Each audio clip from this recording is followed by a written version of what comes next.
లాకము సమత్వము తెలుసును. నీకు తెలియదంటే ఏది లేదు ప్రభా, మాకంటే ఏమీ తెలియదు తండ్రి. నీకు స్తోత్రము నాయనా. నీకు లాకము సమత్వము తెలుసును. నజరేయుడైన యేసయ్యా నీకు స్తోత్రము నా ప్రభా. నువ్వు లోకానికి రక్షకుడు. అన్ని నామల కంట యేసు నామం పై నామం. నీ నామే మాకు కావాలి. యేసయ్యా నీకు స్తోత్రములు తండ్రి. నీకు వందనాలు ప్రభా. ఆకాశం నుంచి మాత్రం భూమిని పాదపీఠం కాడికి వచ్చి ఉన్నాం. కేవలం నీ కృప, కేవలం నీ కృప. మేము ఇలాగున్నామంటే కేవలం నీ కృప. మేము ఇలా చదివిదు మాకందరికి తోడుగా, నీడగా, అండగా, పండగా, పాటగా ఉండు ప్రభా. నువ్వే మాకు తోడు, నువ్వే మాకు అండ. తల్లి విడిచిన, తండ్రి విడిచిన, బంధుమిత్రులు విడిచిపెట్టిన, అన్నదమ్ములు విడిచిపెట్టిన, బంధుమిత్రులు చుట్టాల బదులు ఎలవేసిన దేవుడి ఎలవైన దేవుడు నాయన. నువ్వు గొప్ప దేవుడు నాయన. లోకానికంత కాదు, అన్ని నామల కంటే యేసు నామం పై నామం. దేవా దాంట్లో కల్లా నువ్వు పరమ దాంట్లో ప్రభా. నాయన నీకు సర్వత్వం తెలుసు నా ప్రభు. నీకు వందనాలు. మాకంటే ఏమీ తెలియదు నా ప్రభా. నీకు లోకము సర్వత్వము తెలుసును నాయన. ఒక్కొక్క సంఘ బిడ్డలందరినీ, దైవ శాఖలందరినీ ప్రభా, ఎక్కడెక్కడైతే నీ కూడుకలు జరుగుతున్నాయో ప్రతి కూడుకల్లో ఉండి మాట్లాడి ఈ నూతన నూతన బాధ్యతలు నీ దయాకిరీటం బిడ్డల మీద కొమ్మరించి అనుకరించి నీ ఆత్మతో, నీ అభిషేకంతో, నీ గొర్రెపిల్ల రక్తంతో, నీ ఆశీస్సులు నీ దేవునితో నడిపించండి ప్రభా. ఒట్టుగా వచ్చిన బట్టి నిండుగా నీ మెండైన ఆశీస్సులు మా మీద అందరి మీద కొమ్మరించండి. దైవశాఖలు ఎక్కడో దూరం నుంచి వచ్చి ఉన్నారు బిడ్డలు నా తండ్రి. ఆ చేతిని వద్దండి ప్రభా. ఒక్కొక్క మాట మేము ఇది ఎవరో వేచుకుండేలాగా నాకు అనుకరించి ప్రభా. నీ మాటలో మేము బలపడాలి, నీ పాటల్లో బలపడాలి, నీ సేవలో అభివృద్ధి పొందాలి అయ్యా. యేసయ్యా నీకు వందనాలు. మేము ఒత్తుగా వదలకూడదు, నిన్ను గట్టిగా పట్టుకోవాలి ప్రభా. నీకు స్తోత్రం. యేసయ్యా నీకు వందనాలు. నా గృహం లేనట్టు కురిమించావు ప్రభా. నా బీదరాలు పక్కన వాచిమాడు సాక్షిగా నిలబెట్టు నాయనా. నా అందరినీ మార్చావు. నా కుమారుని మార్చినాను. నీకు వందనాలు అయ్యా. నా కోడలు గట్ట గర్భం తెరవండి.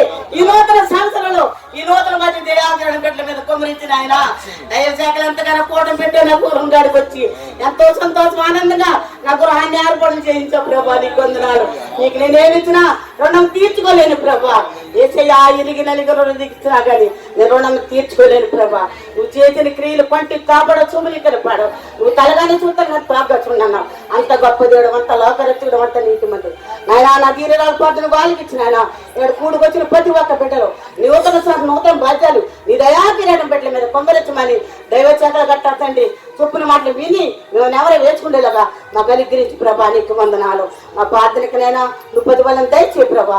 ఆ దీనిరాల పాటను వాళ్ళకి ఇచ్చి నీ నామానికి మహిమ తెచ్చుకుంటారని ఏ పరిస్థితి రామని మిక్కిలి గడికి వేడుకుని పొందుకుని నా పరమ తండ్రి. ఏ రక్తం ప్రవేశ రక్తం. మనం ఎక్కడెక్కడి నుంచి వచ్చాం. అందరినీ దేవుడి పదపెట్ట ప్రాంతం. ఈ ప్రాంతంలో దేవుడు మనల్ని ఈ రీతిగా మనల్ని నిలబెట్టుకున్నాడు. అలాగే వచ్చిన సేవకులు ప్రధాన గారికి, మా సంగపతి గారికి వందనాలు. వీళ్ళందరూ చక్కని పాటలు పాడారు, ప్రార్థన చేశారు, పాటలు దేవుని మహిమ పరిచారు. అందుని బట్టి మీకు అందరికీ వందనాలు. మరి దేవుని మహత్వం బట్టి 2025వ సంవత్సరం అంతా కలిసి దేవుడు అయిన కృపలు మనం భద్రపరిచి మరో ఒక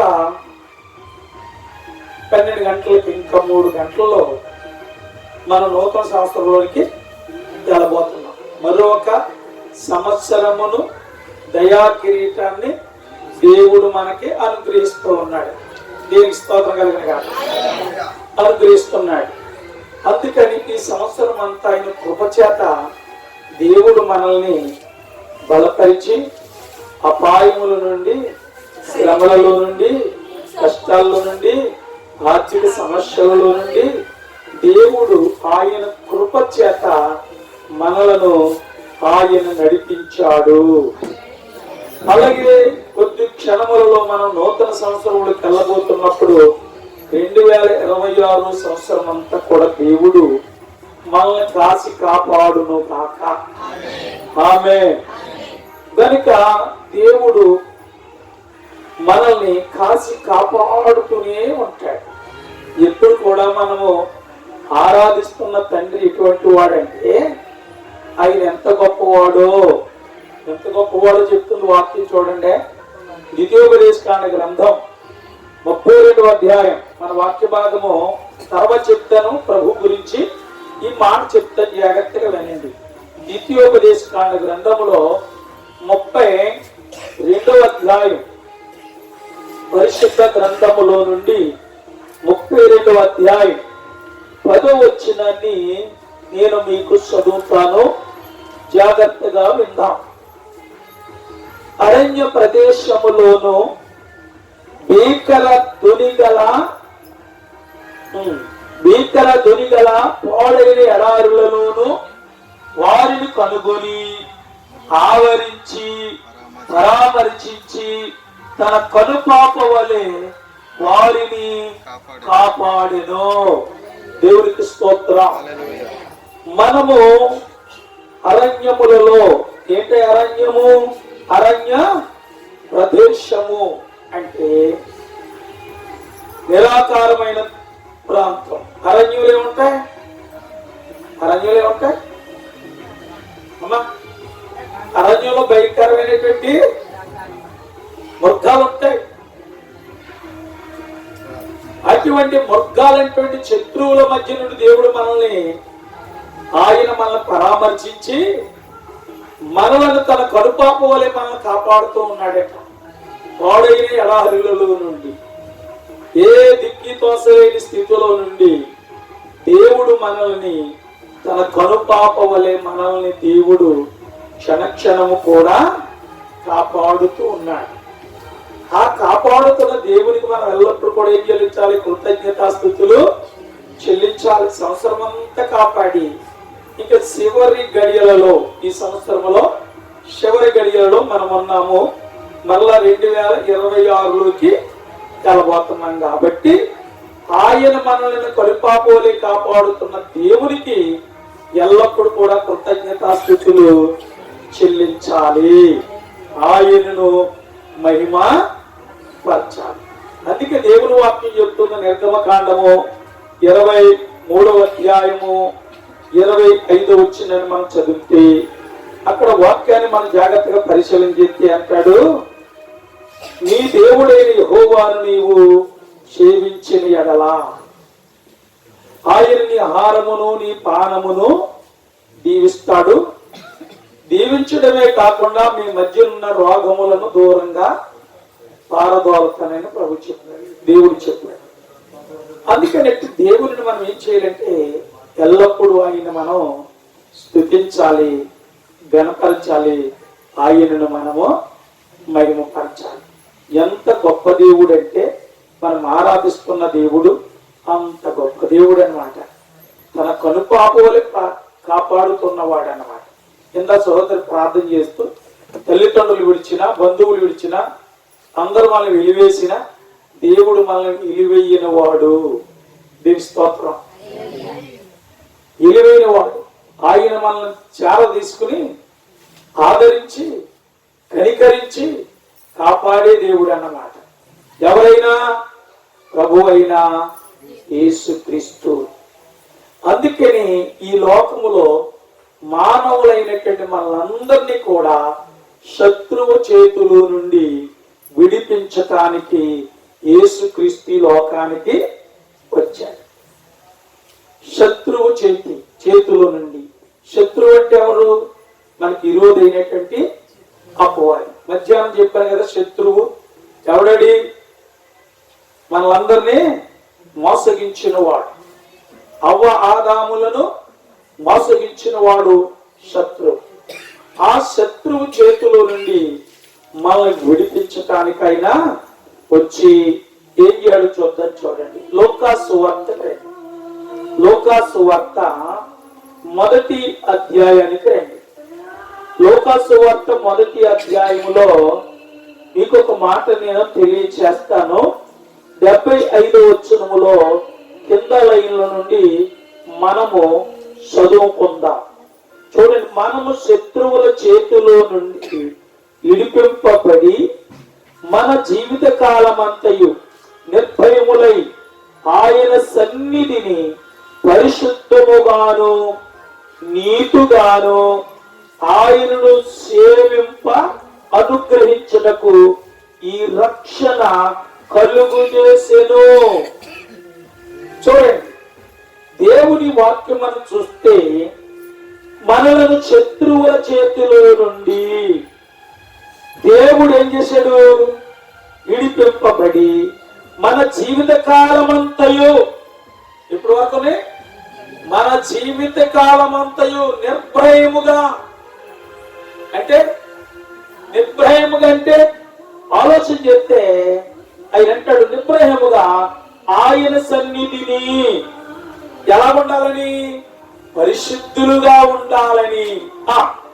రెండవది, నీతిగాను ఆయనను సేవింప అనుగ్రహించడకు ఈ రక్షణను కలుగు చేశాను. దేవుని స్తోత్రం.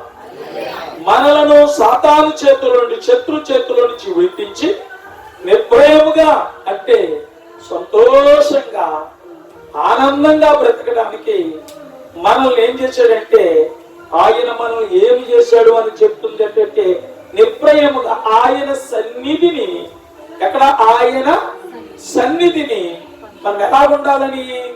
పరిశుద్ధులుగా బ్రతకాలని, నీతిమంతులుగా బ్రతకాలని ఈ రక్షణను మనకి అనుగ్రహించాడన్నమాట. దేవుని స్తోత్రం. హల్లెలూయా. అందుకే ఈ రక్షణ తెచ్చింది ఎవరంటే తండ్రి అయిన దేవుడు కుమారుడైన క్రీస్తుని ఈ లోకానికి ఆయన వచ్చాడు. వచ్చి ఈ రక్షణను మనకి అనుగ్రహించాడు. అప్పుడు ప్రభు అయిన యేసుక్రీస్తు వారు బాలుడిగా జన్మించినప్పుడు ఎనిమిదవ వేటని ఆయన ఏం చేశారు అంటే ఎక్కడ తీసుకొచ్చారంటే ఆయన్ని దేవుని మందిరములోనికి తీసుకుని వచ్చారు. తీసుకొచ్చినప్పుడు దేవుని మందిరములో ఒక ఆయన ఉన్నాడు. ఆయన పేరేంటంటే సుమయోనని ఒక మనుషుడు ఉండేను. అతడు నీతిమంతుడును భక్తిపరుడై ఉండి ఇశ్రాయేలీయులకు ఆదరణ కొరకు కనిపెట్టేవాడు. పరిశుద్ధాత్మ అతని మీద ఉండెను. అతడు ప్రభు యొక్క క్రీస్తుని చూడక మునుపు మరణము పొందడని అతనికి పరిశుద్ధాత్మ చేత బయలుపరచబడి ఉండెను. ఆత్మారుషుడై అతడు దేవాలయములకు వచ్చెను. అంతటా ధర్మశాస్త్ర పద్ధతి చెప్పున ఆయన విషయం జరిగించడానికి తల్లిదండ్రులు శిశువును యేసు దేవాలయములకు తీసుకుని వచ్చినప్పుడు అతడు తన చేతులతో ఆయన ఎత్తుకుని దేవుని స్తుతించుచు ఇట్లనెను, నాదా ఇప్పుడు నీ మాట చెప్పిన సమాధానముతో నీ దాసుని భావించుచున్నావు. అన్యజనులకు నిన్ను బయలుపరచుటకు ఎలుగుగాను, నీ ప్రజలైన ఇశ్రాయేలులకు మహిమగాను, నీవు సకల ప్రజల ఎదుట సిద్ధపరిచి నీ రక్షణ నేను కనులారా చూచితిని. సుమయోను ప్రవక్త ఇశ్రాయేలీయుల ఆదరణ కొరకు కనిపెడుతూ ఉన్నాడు దేవాలయంలో. ఇశ్రాయేలీయులకు ఆదరణ ఎవరు? ఇశ్రాయేలీయుని పాపము నుండి రక్షించగలిగిన వారెవరు? ఆయన వస్తాడు. ఆయన గురికి ఎదురు చూస్తున్న సమయాల్లోనే ప్రభు అయిన యేసుక్రీస్తుని మరియా యోసేపు ఒళ్ళో పెట్టుకుని ఎక్కడ తీసుకొచ్చారు? మొదటిగానే దేవుని మందిరంలోకి తీసుకొచ్చాడు. ఎప్పుడైతే తీసుకుని వచ్చాడో ఆయన చేతుల్లో పెట్టుకుని ఆయన చక్కగా పాట పాడుతున్నాడు అనమాట. స్తోత్రం. అలా అన్యజనులకు నేను వెలుగుగాను బయలుపరచడం నీ రక్షణను కనుపరిచితివి. దేవునికి స్తోత్రం. నీ రక్షణ నేను కనులారా చూశానయ్యా. దేవునికి స్తోత్రం. ఈ రక్షణ నేను కనులారా చూశానని దేవుని మహిమపరచుచు దేవుని గణపరచుచు ప్రభువును స్తుతించాడు. దేవునికి స్తోత్రం. ప్రభువును స్తుతించాడు. ఈయనెవరు అంటే ఆలోచన చేస్తే గొప్పవాడు. దేవుని స్తోత్రం. ఎలాంటి వాడని చెప్పింది దేవదూత? చూడండి, మొదటి అధ్యాయము 31వ వచనాన్ని చదివితే, ఇదిగో నీవు గర్భము ధరించి కుమారుని కని ఆయనకి యేసుని పేరు పెట్టినవు. ఆయన గొప్పవాడే సర్వోన్నతిని కుమారుడనబడును. దేవుని స్తోత్రం. గొప్పవాడు అనబడతాడు. ఆయన సర్వోన్నతమైన దేవుని కుమారుడు అనబడతాడు. దేవునికి స్తోత్రం కలిగిన అతనంత గొప్ప దేవుడు ప్రభువైన యేసుక్రీస్తు. ఆయన వచ్చినప్పుడు కన్నులార రక్షణ చేశాడు. తెలుస్తోందా? ఆయన మనందరినీ కూడా రక్షించడానికి యేసుక్రీస్తు ప్రభువారు లోకమునకు వచ్చారు. ఒక ఆయన ఒక పుస్తకంలో రాసినటువంటి విషయాన్ని మీకు నేను తెలియజేస్తాను. ప్రభు అయిన యేసుక్రీస్తు వారు చిన్న వయసులోనే, చిన్నతనంలోనే ఆయన వెలుగుతూ ఉన్న సమయాలలో పిల్లలందరూ ఆడుకోవడానికి వెళ్ళారట. అషూరు గ్రంథమైంది, అందులో అగ్ని కొన్ని విషయాలు రాయలేదు, కొన్ని విషయాలు అందులో రాశారు. ఒక ఆయన చెప్పుకొచ్చారు విషయాన్ని. ఈ రాసినటువంటి విషయాన్ని మీకు నేను తెలియజేస్తూ ఉన్నాను. పిల్లలందరూ కూడా చక్కగా వాడుకుంటూ ఉన్నారు. వాడుకుంటున్న సమయాలలో ఏం జరిగింది అంటే, అందరూ ఒక ఆయన జామ తోటలో జాగ్రత్తలు కడుతుంటే ఆయన తరిమేస్తున్నాడు. కర్రతో అందరూ పారిపోతుంటే అప్పుడు పిల్లడు అందరు తొక్కెత్తి చనిపోయాడు. చనిపోతే ప్రభు యేసుక్రీస్తు వారు చిన్న వయసులోనే ఈ నెల కూడా అడ్డుపోయాడు. అందరు పారిపోయారు. పిల్లోడు చనిపోయాడు. అయ్యో పిల్లోడు చనిపోయాడు అని అందరూ వచ్చేసారు. ఆ తల్లిదండ్రులు వచ్చేసారు. అందరూ వచ్చేసారు. పిల్లలు అందరూ వచ్చేసారే. ఇలా అంటే ఏంటో ఎవరు చెప్తారంటే యేసు ప్రభు చెప్తే, యేసు ప్రభు అప్పటికి ఇంకా వాళ్ళకి ఎవరికి తెలియదు. కానీ ఈయనే ఈ అబ్బాయి చంపేశాడు అంటారు. అందరూ ఈయన పట్టుకుని చాలా మంది నిందించేస్తున్నారు. ఎవరిని? ఇచ్చిన పిల్లోడిని వేధించేస్తున్నారు. ఏదించేస్తుంటే ఆయన అందరూ వచ్చేసారు. ఏసేపు మర్యాద కూడా వచ్చారు. అయ్యో ఏంటి ఎంత విధానం, మా పిల్లడు నాకు పెట్టారా అనుకుని వాళ్ళందరూ కూడా ఆలోచిస్తుంటే పెద్దలందరూ ఆలోచిస్తుంటే, ఏమయ్యా అబ్బాయి నువ్వేనా చంపేశావు, నువ్వే తొక్కేశావు అంటే, ఏమండి ఒకసారి ఆయన్నే అడగండి అని చెయ్యొచ్చుకుని ఇలా అడిచాడంట. చచ్చిపోయిన లేచిపోయాడు. స్తోత్రం కలిగిన. అప్పుడు వాళ్ళందరూ కలిసి ఏం చెప్పారు అంటే, ఆ అబ్బాయి లేచి ఈయన కాదు నన్ను చెప్పింది, వీళ్ళందరూ తొక్కుంటూ వెళ్ళిపోయారు, ఈయన ఇక్కడే ఉన్నాడు. దేవుడు ఎంత అద్భుతమైన కార్యాలు చేశాడు. అందుకనే యెషయా ప్రవక్త ఏలయన మనకు శిశువు పుట్టెను, మనకి కుమారుడు అనుగ్రహించబడును, ఆయన బలవంతుడైన దేవుడు, నిత్యుడగు తండ్రి, ఆశ్చర్యకరుడు అని పేరు ఆయన పెట్టారు. దేవుని స్తోత్రం కలిగిన. అంటే ఆయన ఆశ్చర్యమైన కార్యాలు చేస్తాడు. ఆశ్చర్యమైన కార్యాలు చేసే దేవుడు అన్నమాట. దేవుని స్తోత్రం కలుగును గాక. అప్పుడు వెంటనే చూసారా ఆయన చేతుడికి అందరూ ఆశ్చర్యమైపోయి, ఈ చిన్న పిల్లుడు ఏంటి చనిపోయిన పిల్లలాగా తీసేసి అనేటప్పటికి వాళ్ళందరూ ఆశ్చర్యమైపోయారంట. దేవుని స్తోత్రం కలుగును. ఆశ్చర్య స్థితిలో వెళ్ళిపోయారు. చూసారు, యేసుక్రీస్తు ప్రభువారు ఆయన చిన్న వయసులో నుండి గొప్ప కార్యాలు జరిగాయి. దాని దేవుని వాక్యం ద్వారా ఇంకొక మాట చెప్తాను.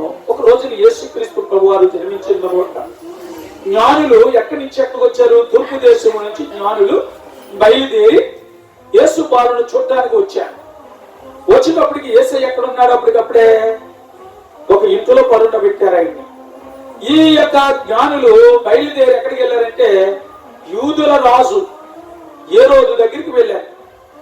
అక్కడికి వెళ్ళేటప్పటికి యూదుల రాజు ఎక్కడ కొడతాడు? రాజు ఇంట్లోనే కొడతాడు అనుకుని రాజు ఇంటికి వెళ్ళారు. అక్కడికి వెళ్ళేటప్పటికి యూదుల రాజు పుట్టినవాడు ఎక్కడ అని అడిగారు ఆయన. నాకంటే రాజు ఎవడున్నాడు? నేనే కదా రాజునానికి ఆయన కలవరపడ్డాడు. ఆయన కలవరపడుతూ వారి పనివారిని గ్రంథాలు తీసి చదువుతుంటే ఒక ప్రవక్త ఈ లోకానికి కొడతాడు అని వారి గ్రంథాల్లో రాయబడినప్పుడు నీకు అర్థమేది చెప్తున్నాను. స్టోరీ అంతా చెప్పట్లా. ఆ గ్రంథాలు చూసినప్పుడు యేసునాథుడు ఈ లోకానికి రక్షకుడుగా పుడతాడు అని గ్రంథాల్లో రాయబడింది. ఆ గ్రంథాలు చూసినప్పుడు ఈ రాజుగారికి కలవరం పడి జ్ఞానులతో అంటాడు, మీరు వెళ్ళి ఆయన చూసి రండి, నేను కూడా వచ్చి ఆయన నేను పూజిస్తాను అంటాడు. అప్పుడు వీళ్ళు బయలుదేరి రాజు దగ్గర నుంచి బయటకు వచ్చేటప్పటికి తూర్పు దేశం కనబడిన నక్షత్రము ఇలా కనబడ్డది. ఆ నక్షత్రముని వెంబడించే వారు వెళ్ళారు. వెళ్ళిన తర్వాత ఉండి ఒక ఇంటి మీద ఆగింది. ఆ ఇంటి మీద ఆగినప్పటికి ఆ ఇంట్లో ఉన్నాడు. ఇంట్లో లోనికి వెళ్తేప్పటికి ఇంటిలో యేసు ప్రభు కనపడ్డాడు. దేశస్థాపన జరిగింది. అప్పుడు జ్ఞానులు ముగ్గురు కలిసి సాగిలపడి యేసు ప్రభు వారిని ఏం చేయాలి తెలుసా? బంగారం అర్పించారు, గోళము సాంబ్రాణి అర్పించి దేవునిని మహింపరిచారు. నీవు పరిశుద్ధుడు, నీవు రాజువు. ఎవరు? మహా జ్ఞానులు. యేసయ్యని నీవు రాజులకు రాజువు, నీవు పరిశుద్ధుడు అని, నీ రాజ్యము యుగయుగములు నిలిచే రాజ్యం అని ఆయనకి ఏమర్పించారు? బంగారాన్ని అర్పించారు. నీవు పూజకు అర్హుడవు. ఏమండి? నీవు పూజకు అర్హుడు. నీవు పూజకు అర్హుడు. నీవు తప్పకెవరు లేరని ఆయనకి సాంబ్రాన్ని అర్పించారు. ఒక ఆయనేమో ఆయన పునరుత్థానాన్ని గురించి బోళాన్ని అర్పించాడు. నీవు మానవుల కొరకు లోకానికి వచ్చావు, మానవుల కొరకు చనిపోతావు, సమాధులు నిన్ను మరలా లేపుతావు అంటే బోళము షీది అనగా మరణమునకు సూచి దేవుని స్తోత్రం అని చెప్పి ఆరాధించేసి వాళ్ళకి ఒక దూత కనబడ్డది. మీరు ఏ రోజు దగ్గరికి వెళ్ళకండి, మీరు వచ్చే త్రోవను మీరు వెళ్ళకండి, ఏరో త్రోవ వెళ్ళిపోండి. అప్పటికప్పుడు ఏ రోజు ఏం చేశాడంటే ఆ బాలుల్ని చంపేయాలని ప్లాన్ వేశాడు. ఎవరిని? యేసు క్రీస్తుని చంపాలనుకున్నాడు. అయితే వీళ్ళు వెళ్ళిపోయారు. ఈయనకు వర్తమానం తెలియలేదు, ఈ రాజుగారికి వర్తమానం తెలియలేదు. అప్పుడు వర్తమానం తెలియలేదు, వీళ్ళు వెళ్ళిపోయారు. అయితే వీళ్ళని ఏం చేయాలనుకున్నాడంటే 2 సంవత్సరాల లోపల ఉన్న పిల్లలందరినీ చంపించేయను రాజుగారు. చంపేయండి అన్నాడు. అప్పుడు జీవ పాస్ అయిపోయింది. 2 సంవత్సరాలు నిండిన పిల్లలందరినీ చంపుతున్నారు. రామాలో అందవారు కనపడుతుంది, 7 కనపడుతుంది. అప్పుడు దేవుని దూత మళ్ళా ప్రత్యక్షమయ్యి యేసేవుకి మరియలకు ప్రత్యక్షమయ్యి, యేసేవు నీ పిల్లవాడిని తీసుకుని ఐగుప్తు దేశానికి వెళ్ళిపో, అక్కడ మరలా నేను చెప్పే వరకు నువ్వు అక్కడే ఉండు. దేవునికి స్తోత్రం కలిగినగా. ఐగుప్తు దేశం కూడా భయంకరమైన పాపిష్టమైన దేశం. ఆ పాపిష్టమైన దేశంలో దేవుని ఆరాధించకుండా వాళ్ళ చేతులతో చేయబడిన దేవతలను దేవుళ్ళను ఆరాధిస్తున్నారు. ఎక్కడ? ఐగుప్తు దేశంలో. దాని రక్షకుడైన క్రీస్తుని ఐగుప్తుకి కనబడి చేశాడు దేవుడు.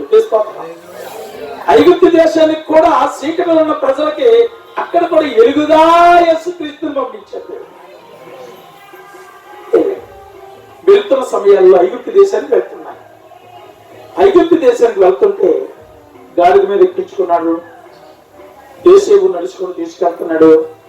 చాలా భయంకరమైన పరిస్థితి. చీకటి అయిపోయింది. అరణ్యంలో ఒక ఇల్లు కనబడుతుంది, ఒక దీపం కనబడుతున్నాడు. ఆ దీపము కనబడుతుంటే ఎంత అర్ధరాత్రి అయిపోయింది, పిల్లలు తీసుకువెళ్తున్నా అనికి ఎక్కడ తీసుకెళ్లారంటే అరణ్యంలో ఉన్న ఇంట్లో తీసుకెళ్లారు. అరణ్యంలో ఉన్న ఇంటి దగ్గర తీసుకెళ్తే అరణ్యంలో ఒక ఆమె తన పిల్లవాడిని పెట్టుకుని ఆ ఆ యొక్క ఇంటిలో ఉంది. ఆ ఇంటి యజమాని ఇంకా రాలా. అప్పుడు వెళ్ళేటప్పుడు, అయ్యా మీరెవరు ఇంత అర్ధరాత్రి వేళ వచ్చారు, మీరెవరు? అయ్య బాబు, నా భర్త చూస్తే మిమ్మల్ని చంపేస్తాడయ్యా, చంపేస్తాడు. ఇంకా ఆయన 2వ మనిషి కనబడితే చంపేస్తాడు. అంత భయంకరమైన బందిపోటి దొంగ. ఎవరి భర్త? తన భర్త అని చెప్పి పిల్లోడితో వచ్చాడు అని కనుక్కున్న తల్లి కదా ఏం చేసిందంటే ఇదిగో ఈ మూల గదిలో మాట్లాడకుండా చప్పుడు కాకుండా మీరు జాగ్రత్తగా ఉండండి, నా భర్త వచ్చి ఏలైతే వచ్చేస్తాడు అందుకని అని చెప్పి ఒక మూల గది ఇచ్చి ఆ మూల గదిలో వాళ్ళని ఆ రాత్రి అక్కడ లగుస్తే వచ్చాడు. గది దొంగ వచ్చాడు ఆయన అవసరం తీర్చుకున్నాడు. మరలా ఉదయమే తెల్లవారుజామునే ఆయన డ్యూటీకి అయితే వెళ్ళిపోయాడు. వాళ్ళు వచ్చే సంగతి అంటే తెలియలేదు. సరే ఉదయాన్నే పిల్లవాడికి నీళ్లు స్నానం చేయించాలని ఆమె నీళ్లు మంట పెట్టింది వాళ్ళ పిల్లవాడు చేయించుకుందామని. అప్పుడు యేసేపు మరియాలు కలిసి వీళ్ళకు కూడా వచ్చి పిల్లోడిని తీసుకుని అమ్మ మిమ్మల్ని బయలుదేరతాము అని చెప్పినప్పుడు ఏమన్నది, అయ్యా చంటి పిల్లోడిని తీసుకుని అలాగే వెళ్ళిపోతేలాగా నీళ్లు కాశాను, మా పిల్లోడికని కాసుకున్నాను, ఈ నీళ్లు మీ పిల్లవాడికి స్నానం చేయించి తీసుకెళ్ళండి అని చెప్పి.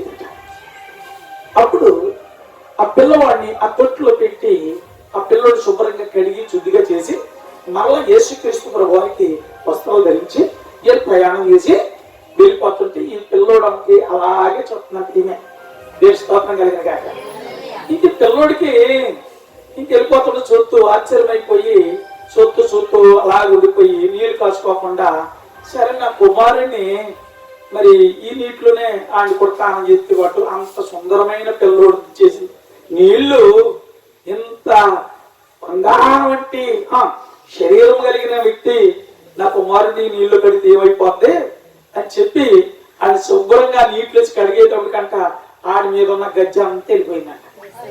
దేవుడి స్తోత్రాలు ఇచ్చాడు. ఆడి మీద ఉన్న గజ్జ అంతా పోయిందంట. అప్పుడు వరకు గజ్జి కొడుకు అంటాడు. ఆ గజ్జోడికి దొంగోడికి పుట్టినోడు గజ్జోడు కొడతాడు, మోసగాడు. దేవుడి స్తోత్రం. ఆడి గజ్జ అంతా పోయిందంట. దేవునికి స్తోత్రం కలిగిన కాదు. అప్పుడు అనుకున్నంట ఆవిడ, ఆయన బాబు ఈ నీటిలోనే కడిగితే ఎంత శుద్ధి అయిపోయాడు నా కొడుకు, ఆయన ఎటువంటి వాడో,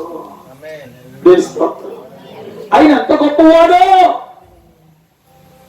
అనుకుని తన జీవితంలో అన్వయించుకుని తన భర్త వచ్చిన తర్వాత తన భర్తకి చేయించిందంట.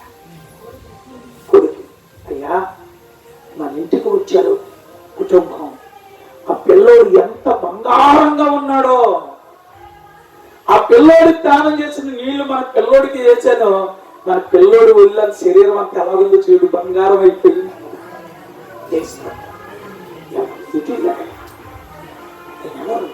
అని చెప్పి ఆ రాత్రి ఆ బందీపోటు దొంగ మారు మనసు పొందాడు. దేవుడికి స్తోత్రాలు.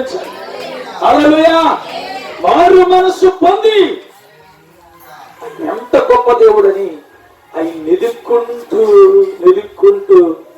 చివరికి ఒక్కసారి యేసు ప్రభు వారు పెద్దోడైపోయిన తర్వాత యేసుక్రీస్తు దగ్గరికి వెళ్ళాడు. దేవుడికి స్తోత్రం కలుగును. ప్రభునందు ప్రియమైన దేవుని బిడ్డలారా, ఎందుకు ఈ మాటలు చెప్పానంటే ఆశ్చర్య మనం ఆరాధించే దేవుడు అల్లకప్పడు ఏం కాదు. ఆయన నామకార్థంగా ఆరాధిస్తారు చాలా మంది. వాళ్ళకి నచ్చితే దేవుడి మందిరానికి వెళ్తారు, నచ్చకపోతే మానేస్తారు. ఇంటి నిండా బట్టలు పెట్టుకుంటారు, ఆదివారం అయ్యే ఉతుక్కుంటా కూర్చుంటారు, ఆదివారం మందిరానికి వెళ్తే నిర్లక్ష్యం చేస్తుంటారు. పని ఉంటే పనికి వెళ్ళిపోతారు, ఆదివారం ఆరాధన గుడ్డుపరిచారు. కానీ ఇంత గొప్ప దేవుని నువ్వు నిర్లక్ష్యం చేస్తే, ఎంత గొప్ప రక్షణను నిర్లక్ష్యం చేసిన వాళ్ళ నువ్వెలా తప్పించుకోగలుగుతావు? ఎలా తప్పించుకోగలుగుతావు? ఇది చిన్న సంఘమే కావచ్చు, పెద్ద సంఘమే కావచ్చు, నీ పాస్టర్ గారు అందరికంటే లేనోడే కావచ్చు, గిఫ్ట్ బడా చేయక్కర్లేదు, దీనినే కావచ్చు. నువ్వు దేవుని మందిరానికి వచ్చి మనుషులకు ఆరాధించేది ఆ గొప్ప దేవుణ్ణి ఆరాధించాలి. ఆ గొప్ప దేవుని నీవు ఎప్పుడైతే మహిమపరిచావో గొప్ప కార్యాలు జరుగుతాయి. ఎంత సహోదరు పాట పడింది కదా, యేసు పుట్టాడు, ఇల్లంతా సంతోషమేనంట, ఒళ్ళంతా చెప్పండి, ఇల్లంతా సంతోషం. బందిపోడు దొంగ. అంతవరకు వాళ్ళ జీవితాల్లో భర్త వచ్చేటప్పటికి భార్య భయముతో బతికింది. చాలా మంది కూడా మగవాళ్ళకి భయపడిపోయి చాలా మంది బయటకు రారు. మనం అయితే అడగట్లే. భయపడిపోతుంటారు. అంటే వాడు ఒక పూర్ణుడిగా కనపడతాడు అన్నమాట ఒక్కొక్కడు. అందుకనే ఆ ఇల్లు ఎలా మారిపోవాలి? యేసు పుట్టాడంటే సంతోషం వచ్చేసింది అన్నమాట. దేవుని స్తోత్రం కలిగినగా గజితో కుటుంబము మారిపోయింది. మార్పు వచ్చేసింది. కుటుంబంలో నెమ్మది వచ్చింది, సంతోషం వచ్చింది. అందుకే యేసు పుట్టాడు. నెమ్మది లేని కుటుంబాల్లో సమాధానం ఇవ్వడానికి వచ్చాడు. రక్షణ లేని వారికి రక్షణ ఇవ్వడానికి వచ్చాడు. ఆ రక్షణను మనం పొందుకోవాలని అంటే ఆ క్రీస్తు దగ్గరికి దేవుని స్తోత్రం కలిగిన అప్పుడు ఐగుప్తు దేశానికి వెళ్ళిపోయారు. ఐగుప్తు దేశంలో ఉన్నారు. తర్వాత దూత ప్రత్యక్షమయ్యి యేసు నీ కుమారుడైన యేసుని చంపాలనుకున్న ఏ రోజు చచ్చిపోడు, నువ్వు బయలుదేరి మళ్ళా అని చెప్పాడు. అప్పుడు మళ్ళా బయలుదేరి వచ్చాడు. అప్పుడు వచ్చిన తర్వాత ప్రభువు యేసుక్రీస్తు వారు 30 సంవత్సరాల వరకు కూడా యోసేపు మరియాల దగ్గర వినయ భయభక్తులతో బ్రతికాడు. దేవుని స్తోత్రం. పరిశుద్ధుడుగానే బ్రతికాడు. వినయ భయభక్తులతో బ్రతికాడు. బ్రతికి 30 సంవత్సరాలు తల్లిదండ్రులకు విధేయుడై ఉన్నాడు. విధేయుడై ఉండి 30 సంవత్సరాలు పూర్తయిన తర్వాత 30వ ఏటకి ఆయన బాప్తిసం తీసుకోవడానికి అరణ్యములో యోర్దాను నది దగ్గరికి వెళ్ళాడు. యోర్దాను నది దగ్గరికి వెళ్ళేటప్పటికి యోహాను గారు యేసు కంటే ముందుగా పుట్టిన యోహాను గారు అందరికి పాప క్షమాపణ నిమిత్తము బాప్తీసాలు ఇస్తూ ఉన్నాడు. ఇస్తుంటే యేసు కూడా వెళ్ళాడు. వెళ్ళిన తర్వాత యేసయ్య అన్నాడు, నాకు కూడా బాప్తిస్మం ఇమ్మన్నాడు. ఎప్పుడైతే బాప్తిస్మం ఇమ్మన్నాడో ఆయన అంటాడు, అయ్యా నేను నీ దగ్గర తీసుకోవాలి తప్ప. అప్పుడు ఆయన గారు అంటాడు, అదిగో లోక పాపములను మోసుకుని కూర్చున్న దేవుని గొర్రె పిల్ల, నేను నీకు నీటిలో బాప్తిస్మం ఇస్తున్నాను కానీ నా వెనక వచ్చేవాడు శక్తిమంతుడు, ఆయన అగ్నితోనూ బాప్తిసము ఇస్తాడు. దేవునికి స్తోత్రం కలిగిన. అయితే నీళ్ళలో బాప్తిసం తీసుకోవడానికి యేసుక్రీస్తుని ఆయన అంటాడు, నేను నీ దగ్గర తీసుకోవాలి అంటే నీటి యావత్తు ఇలాగ జరగని అన్నాడు. అప్పుడు యేసుక్రీస్తు కూడా నమ్మి బాప్తిసము పొంది లేచేటప్పటికి ఆకాశం నుండి ఒక స్వరం వినబడుతుంది. ఏంట స్వరం అంటే, ఈయనే నా ప్రియ కుమారుడు, ఈయన యందు నేను ఆనందించుచున్నాను అంటాడు. ఎవరు? తండ్రి. కుమారుని గురించి ఆనందపడుతున్నాడు, కుమారుని గురించి సంతోషిస్తూ ఉన్నాడు తండ్రి. ఎందుకంటే తండ్రి యొద్ద నుండి ఆయన వచ్చిన పనిని నెరవేర్చడానికి ఆయన వచ్చాడు. యోహాను సువార్త 17:4 ఒక మాట ఉంటుంది చూడండి అక్కడ. అయితే ఆయన వచ్చాడు. వచ్చిన తర్వాత ఆయన బాప్తిసం తీసుకున్న తర్వాత స్వరం వచ్చింది. స్వరమైన తర్వాత పరిశుద్ధాత్ముడు ఆకాశము నుండి పావురపు రూపములు వచ్చి ఆయన మీద ఆగింది. అప్పుడు దేవుడు ఆత్మతో నింపబడ్డాడు. దేవుడికి స్తోత్రం. ఆత్మతో నింపబడ్డాడు. నింపబడి ఎక్కడికి వెళ్ళాడు ఈయన? ఆత్మతో నింపబడిన తరువాత అరణ్యమునకు త్రోయబడ్డాడు. అరణ్యములకు వెళ్ళిపోయాడు. సాతాను అరణ్యములో ఈయన 40 రాత్రులు 40 పగల్లో ఉపవాసం అన్నాడు. ఎవరు? ఏ వయసులోను? 30 సంవత్సరాల వయసులో.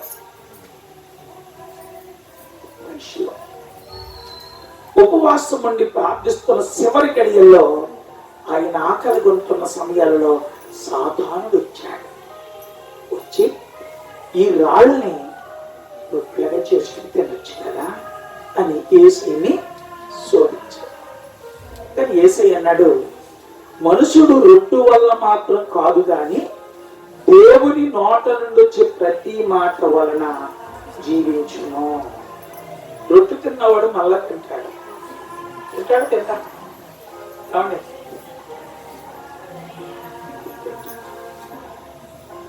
కానీ మరలా అన్నం తింటూ మళ్ళీ భోజనం చేయాలి. కానీ యేసయ్య మాట ఎన్నడికి తప్పిపోదు. ఆ మాట వలన జీవించబడతాం. దేవునికి స్తోత్రం చెల్లించాలి. యేసయ్య మాట అంత గొప్ప మాట అన్నమాట. ఇంకా రకరకాలుగా శోధించడానికి ప్రయత్నం చేసింది. కానీ నీ దేవుడైన ప్రభువుని శోధించటం నీ వల్ల కాదు అవుతప్ప అని అడిగితే దేవబద్ధుడు ఎగిరిపోయిందండి. శ్రీరామ్ గారు దేవుని స్తోత్రం ఎగిరిపోయి అప్పుడు యేసు ఆత్మలో బలపడి గలిలీకి వచ్చాడు.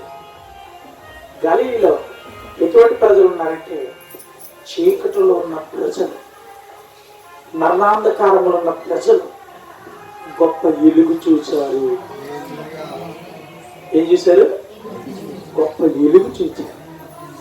ఆ గొప్ప వెలుగు చూసేటప్పటికి యేసు ప్రభువారు సమాజ మందిరంలోకి వెళ్ళినప్పుడు ఒక గ్రంథాన్ని తీర్చాడు. ఆ గ్రంథంలో ఏం రాయబడి ఉందో తెలుసా?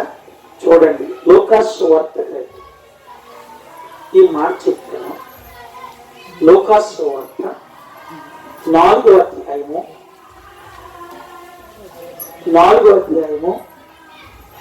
17 వచ్చినన్ని చదువుకున్నాం. ఎవరు బయట చదవట్లేదండి మరి?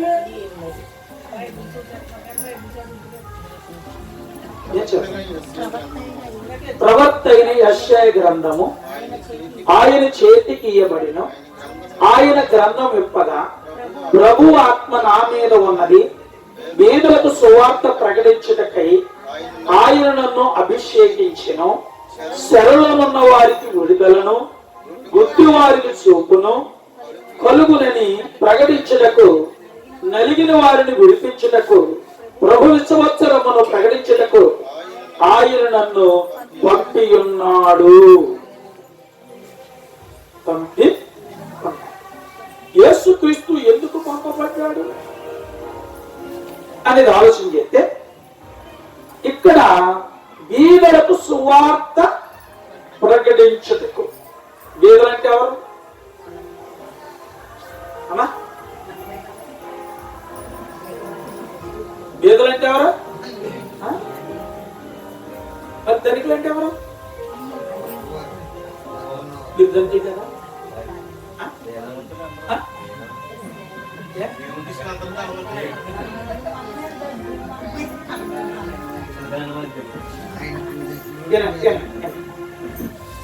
బీదలంటే అందరూ బీదలే.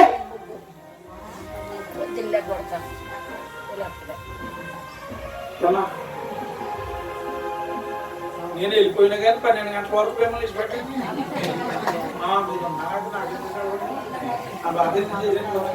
తెలుస్తుంది తెలుసండి. వెళ్ళిపోదాం మీకోసం రికమెండ్ చేస్తాను.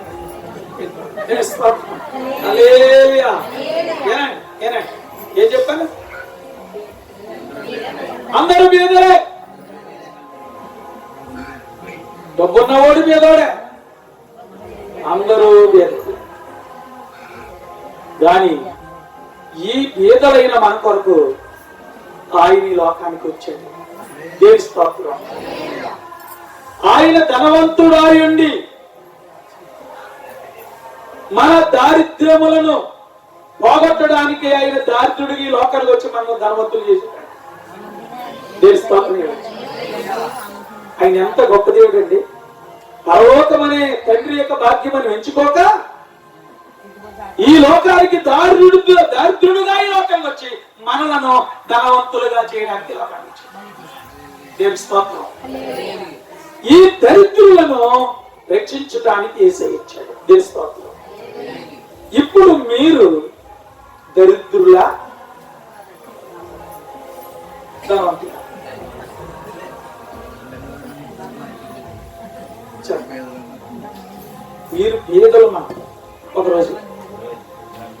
ఒకరోజు బీదలం. ఏమి లేకపోవచ్చు. ధనం గురించి మాట్లాడుతున్నా. పాపమునున్న ప్రతివాడు పేదోడే, శాపమునున్న ప్రతివాడు పేదోడే. శాపంలో ఉన్నటువంటి ప్రతి వ్యక్తి కూడా దరిద్రుడే. కానీ ఆ దారిద్ర్యాన్ని తొలగించి మనల్ని ధనవంతులుగా చేశాడు. ఎంత గొప్ప భాగ్యం అన్నమాట. ఏంటి భాగ్యం? నీ విశ్వాసమే నీకు భాగ్యం. యాకోబు రాసిన పత్రిక చూడండి. మా చెప్తాను మీకు అర్థం వాళ్ళు చెప్తున్నాను మాట. జాతర చూడండి, మీరు ఎలా భాగ్యవంతులు అవ్వారో చెప్తున్నమాట. హల్లెలూయా. చూడండి 2వ అధ్యాయం 5వ వచనం. కాగా నా ప్రియ సహోదరులారా ఆలకించండి. ఈ లోక విషయంలో దరిద్రులైన వారిని విశ్వాసమందు భాగ్యవంతులుగాను తాను ప్రేమించు వారికి తాను వాగ్దానం చేసిన రాజ్యమునకు వారసులుగా ఉండుటకు దేవుడు ఏర్పరచుకొనలేదా? మనల్ని ఏర్పరచుకున్నాడు.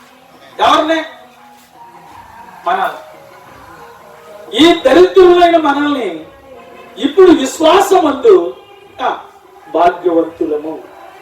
దేవుని స్తోత్రం కలిగిన భాగ్యవంతులు. నువ్వు భాగ్యవంతులు దేవుణ్ణి అంగీకరించి నమ్మి బాప్తిసం పొందిన తర్వాత ఏ స్థితిలోకి వచ్చేసావు?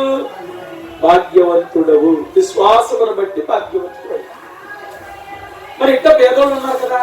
పేదోళ్ళు ఎవరు? లోకంలో చాలా మంది. మనం ఎవరంటాం పేదోళ్ళని? బాగా అయిన పేదోళ్ళు అంటాం. వాళ్ళని అందరినీ ఉన్నవాళ్ళు అంటాం. నీ దృష్టిలో ఇప్పుడు ఎవరు పేదోళ్ళు? ఎవరు పేదోళ్ళు? ఎవరు పేదోళ్ళు అంటే యేసు క్రీస్తుని నమ్మని వాళ్ళందరికీ కూడా నాకైనా నాకు ఏమి లేదండి, నేను చాలా చెప్తాను అండి, ముక్కులుగా అంతా బయటకు వచ్చాను. నువ్వు బేదలో కాదు, నీ బేదతనాన్ని తీసేశాడు. దేవుని స్తోత్రం. నీ దరిద్రతని తీసేశాడు. తీసేసి నిన్ను ధనవంతులుగా చేశాడు. దేవుని స్తోత్రం. అందుకే లోకానికి వచ్చాడంటే. రెండవది అక్కడ చూస్తే రెండోదేంటి? గుడ్డివారికి చూపు. గుడ్డివారికి చూపునివ్వడానికి వచ్చానంటే. గుడ్డోళ్ళు ఎవరు? ఎవరినంటే గుడ్డోళ్ళని?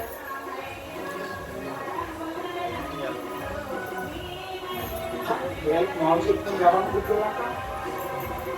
కళ్ళు కనిపించలేమని అవును కదా. అందులోండి కానీ ఒక్కొక్కనప్పుడు మనందరం గుడ్డివాళ్ళం. మనందరము గుడ్డివాడు. ఈ గుడ్డివారి కన్నులను దేవుడు తెరిచాడు. దేవుని స్తోత్రం.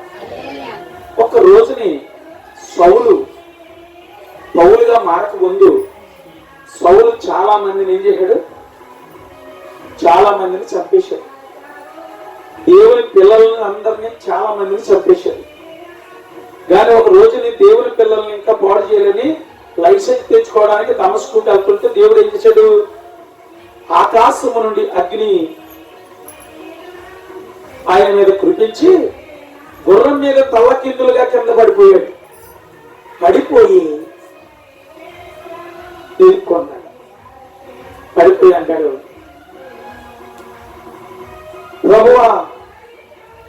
దేవుడు అన్నాడు, సౌలా సౌలా అంటుంటే నీవెవడో ప్రభు అంటున్నాడు. నన్ను హింసించుచున్న యేసును అన్నాడు. అని చెప్పి ప్రభువా అని ఏడటం మొదలెట్టాడు. ఏడటం మొదలెట్టి 3 దినాలు చూపు లేదు. అంతవరకు చూసి చాలా మందిని పాడు చేశాడు వీడు. చూపు లేదు. చూపు లేనప్పుడు అన్ని వచ్చి ప్రార్థించినప్పుడు ఆ కళ్ళ మీద ఉన్న పొరలు రాలే. ఎప్పుడైతే రాలేయో వీళ్ళున్న గర్వం పోయింది, వీళ్ళు ఉన్న మూఢత్వం పోయింది, వీళ్ళు ఉన్నటువంటి ఆసియా బుద్ధి పోయింది, నేత్రాలు తెరవబడ్డాయి. దేవుని మహిమను చూడగలిగాడు. చూచి ఈయనే ఎప్పుడైనా చూసి ఇంకా నాకు తడువు కాకండి, బాప్తిసం ఇచ్చేమన్నాడు. వెంటనే అనని ఏం చేయడు, బాప్తిసం ఇచ్చేసాడు. బాప్తిసం పొందేశాడు. బాప్తిసం పొందేసి మళ్ళా ఎక్కడైతే దేవుని పిల్లల్ని రాళ్ళెట్టు కొట్టించాడో, దేవుని పిల్లల్ని ఎక్కడైతే ఈడ్చిర్చి కొట్టించాడో ఆ ప్రాంతాలకు వెళ్ళి ఈయన నిజమైన దేవుడు, హల్లెలూయా, ఈయన నిజ రక్షకుడు అని క్రీస్తును గూర్చి ప్రకటించినట్లుగా మనం చూస్తున్నాం. ఆడి కళ్ళు పొరలు పోయి మంచి కళ్ళు దృష్టి వచ్చి సౌలు పౌలుగా మారిపోయాడు. దేవుడికి స్తోత్రం చెల్లించాలి. హల్లెలూయా. ఏమైపోయాడు? సౌలు పౌలుగా మారిపోయి మంచి దేవుని కొరకు అపసాక్షి అయిపోయాడు. దేవుని కొరకు అపసాక్ష్యం అయ్యా. మనం ఏం చేస్తాం? నచ్చితే వస్తాం, లేకపోతే ఇంకో దాన్ని మార్చా కదా చేస్తాం. మీరు కదమ్మా చెప్పినదంటే మీరు మార్చాలా, తెలుసుకోవాలి. హల్లెలూయా. నచ్చితే దేవుని దగ్గరికి వస్తాం. కానీ దేవుడు నీ గుడ్డుతనాన్ని తెరిచిన తరువాత మరలా ఆయన మహిమ వైపుకే చూడాలి తప్ప మరలా నువ్వు గుడ్డివాడు కాపాడుతావు. అందుకే గుడ్డివాడి కళ్ళను తెరవటానికి వచ్చాను అని ప్రభు చెప్పాడు. నలిగిన వారిని దృఢపరచటానికి వచ్చాను. బాధలో ఉన్నవారిని, కష్టాల్లో ఉన్న వారిని, శ్రమలో నలిగిపోతున్న వారిని బలపరచడానికి వచ్చాను అని ప్రభు చెప్తూ ఉన్నాను. ఒక రోజుని నాయన ఊర్లో ఒక తల్లికి, ఒక విధవరాలికి ఒకే ఒక కొడుకు ఉన్నాడు. ఆ కొడుకుని గారాబంగా పెంచుకుంటుంది తల్లి. గారాబంగా పెంచుకుంటుంటే ఒక రోజుని వాడు వేలిపడి చనిపోయాడు. చనిపోతే ఏడుస్తూ ఉంది, అయ్యా ఓ పక్కన భర్త లేడయ్యా, ఓ పక్కని బంధువులు నన్ను చూడలేదయ్యా, నాన్న వారే నాకు దూరం అయిపోయారయ్యా, నువ్వు కూడా దూరం అయిపోయావా కొడుక అని ఏడుస్తూ ఉంది. ఏడుస్తూ ఏడుస్తూ కుమిలిపోతుంటే ఆ ఊరు వాళ్ళు అందరూ వచ్చి ఎందాక వేడుస్తావు అని ఆ పిల్లవాడిని పాడి కట్టి పాడి మీద ఎక్కించుకుని తీసుకుని వెళుతూ ఉంటుంటే ఆ తల్లి వేదన రోదాన్ని చూసి యేసుక్రీస్తు ప్రభువారు ఎదురు వస్తున్నారు, ఆ పాడికి ఎదురు వస్తున్నారు. ఆ తల్లి యొక్క ఏడుపు చూసి యేసు ప్రభు కట్టండి కనికరం పుట్టిందంట. దేవునికి స్తోత్రం కలుగును గాక. ఏ పుట్టింది? కనికరం పుట్టిందంట యేసయ్యకి. ఎప్పుడైతే కనికరం పుట్టిందో పాడిని ఆపాడట. ఆపి ఆ పాడి కిందకి ఆపిన తర్వాత నుండి ఈ పిల్లవాడు నిద్రపోతున్నాడని చెప్తాడు. అందరూ పెట్టబెట్ట నవ్వారట. చచ్చిపోయిన ఊరు నిద్రపోతున్నాడు అనుకున్నారట. అప్పుడు చేయి పట్టుకుని లేపాడు. ఎప్పుడైతే చేయి పట్టుకుని లేపాడో లేచి అమ్మ ఇదిగో నీ కుమారుడు దేస్తాడు. ఎంతనే ఆ తల్లి హృదయము ఉప్పొంగిపోయింది. నలిగిన హృదయం, చదలిన హృదయం. ఆ పిల్లవాడిని తీసుకెళ్లి తల్లికి అప్పగించేటప్పటికి ఆ తల్లి హృదయము నలిగిపోయిన హృదయంలో సంతోషించింది. యేసు చేసే కార్యాలు గొప్ప కార్యాలు. దేవునికి స్తోత్రం. గొప్ప కార్యాలు. అటువంటి గొప్ప కార్యాలను చేసే దేవుణ్ణి నువ్వు ఆరాధించే వ్యక్తిగా ఉండాలి. దేవునికి స్తోత్రం. నలిగిన వారు, అందుకే నేను వాక్యం చెప్తూ ఉంది. యెషయా గ్రంథం 66వ అధ్యాయంలో 2వ వచనంలో కింద వచనం కనబడుతుంది. విరిగి నలిగిన హృదయము గలవారిని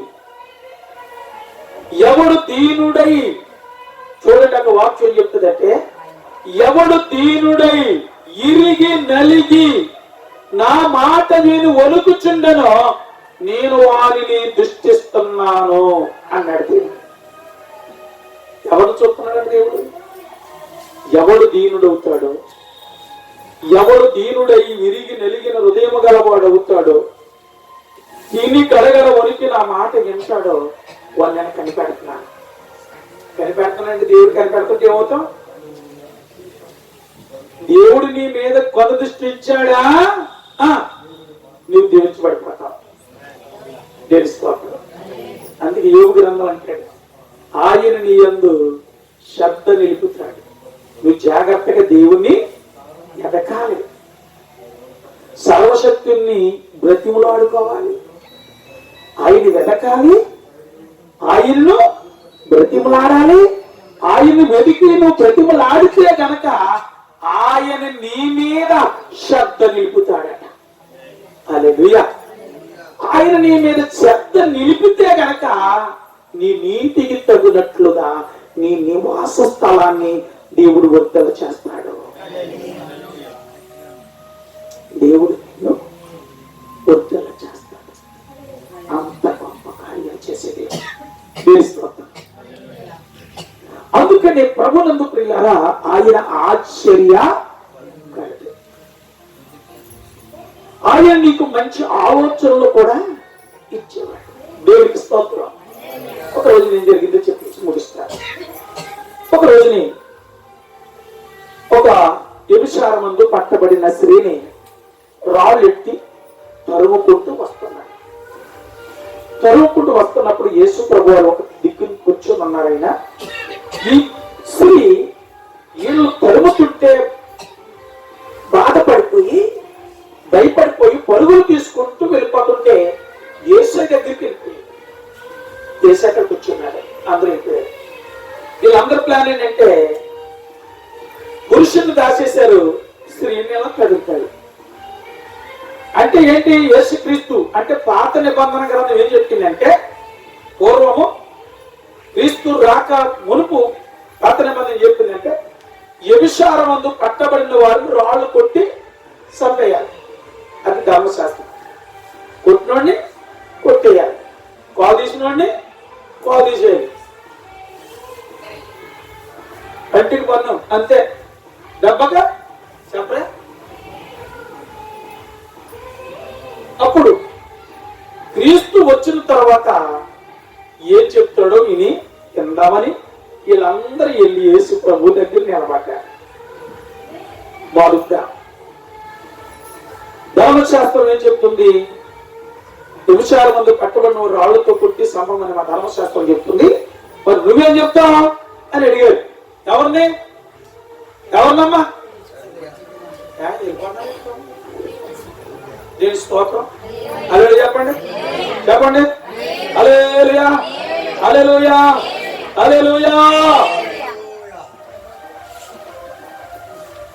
ముగింపులో వచ్చేసింది. దేవుని స్తోత్రం. ఇప్పుడే కట్టుకోలేకపోతున్నా నేను అలాగే కట్టుకుంటాను. ఇక రొట్టెలే ఉన్నాయి చూడు, 5 రొట్టెలు 2 చిన్న చేపలు. దేవుని స్తోత్రం. హల్లెలూయా. వేసి చెప్తాను, భయపడక, ధైర్యం అంట, పరిపాలన. దేవుని స్తోత్రం. దేవుడు ఇస్తాడు. సరే, మంచిది. మనం వెళ్ళిపోతాం. వాక్యం చూస్తూ ఉన్నారు. యేసయ్య రాస్తూ ఉన్నాడు, కింద రాస్తూ ఉన్నాడు. ఒక్కొక్కడు రాస్తుంటే అంటాడు, నీలో ఎవడు పాపం చేయలేదో వాడు మొట్టమొదటిగా రాయేయండి అన్నాడు. అప్పుడు ఆయన పేరు రాస్తున్నాడు. ఒక్కొక్కడి పేరు రాసేస్తున్నాడు. నువ్వు ఈ పాపాలు చేసుకొని నువ్వు పాపాలు చేసి చూస్తున్నారంటే ఒక్కడైనా ఉన్నాడా? ఒక్కడు పాపం చేయలేడు. అందరూ పాపం చేసాడు. అందుకనే రోమిల వారి దగ్గర అన్నాడు, ఏ భేదము లేదు, అందరూ పాపం చేసి దేవుడు అనుగ్రహించి మహిమను పొందలేకపోతున్నారు. అందరూ పాపులే, దాని దేవుని మహిమను పొందాలి. కానీ పొందుతున్నారా? పొందట్లేదు. దేవుని మందిలో రారు. కానీ ఇప్పుడు ఆ రోడ్ల మీద వెళ్తుంటే సౌండ్ బాక్స్ పెట్టేసి అమ్మో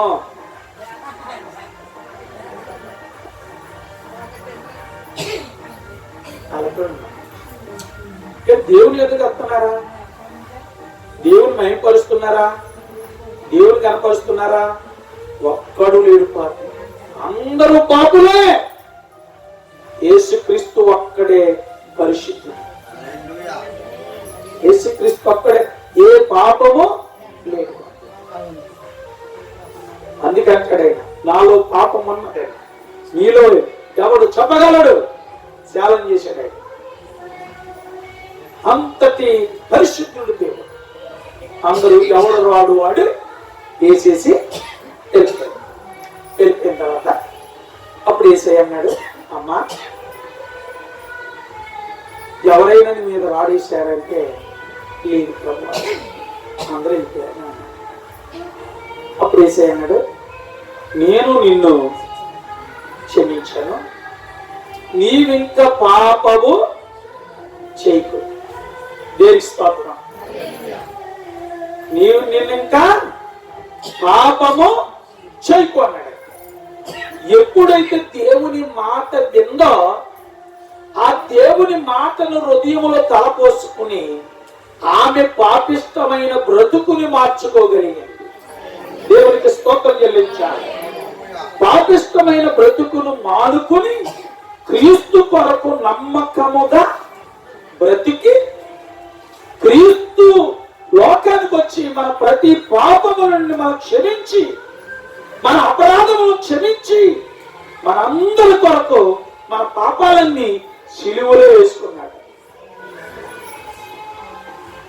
మనకు రావలసిన శిక్షకు ప్రతిగా ఆయన శిక్షించబడ్డాడు.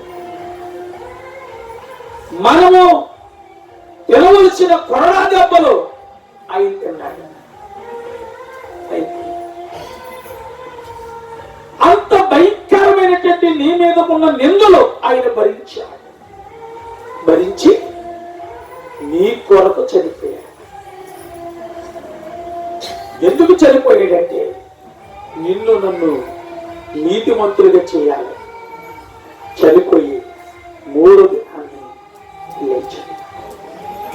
లేచి 500 మంది కంటే కనబడ్డాడు.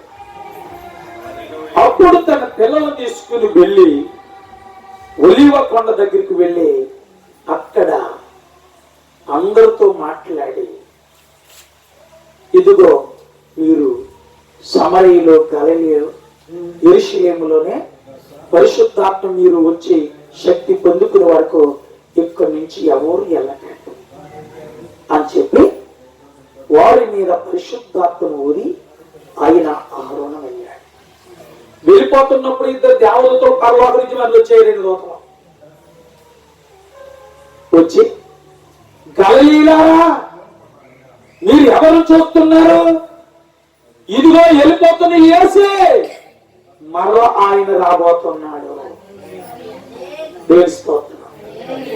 మరలా ఆయన రాబోతున్నాడు కనుక మీరు ఇప్పుడు ఏం చేయాలి? గుడ్డివారిగా ఉంటారా? నలిగిన వారిగా ఉంటారా? ఎలా ఉంటారు? నలిగిపోతుంటే నేను ఆదరించాడు. గుడ్డివాడుగా నీ ఇష్టానుసారంగా త్రోవ తప్పి తిరుగుతుంటే నీ గుడ్డితనాన్ని తొలగించాడు. నీవు ఆయన వచ్చేటప్పటికి నువ్వు ఎలా ఉండాలని? నువ్వు పరిశుద్ధంగా ఉండాలి, నువ్వు నీతిగా ఉండాలని ఆయన రక్షణ నీకు ఇచ్చాడు. ఇదే వత్సరము, రక్షణ వస్త్రం ఇచ్చాడు నీ మీద. ఆయన రక్షణ వస్త్రాన్ని వదిలాడు. దేనికి స్తోత్రం. అంటే మన దీన శరీరమును ఆయన మహిమ శరీరముగా మనల్ని మలుచుకున్నాడు. దేనికి స్తోత్రం. ఇంతకు ముందు శ్రీరాము గారు కాదు, ఇంతకు ముందు శ్రీరాములు కాదు, ఇప్పుడు నిజమైన శ్రీరాముడు. ఇంతకు ముందు ఎలా ఉండేవాడంటే ఏం దగ్గర చూడము నాకు తెలియదు బాబాయ్.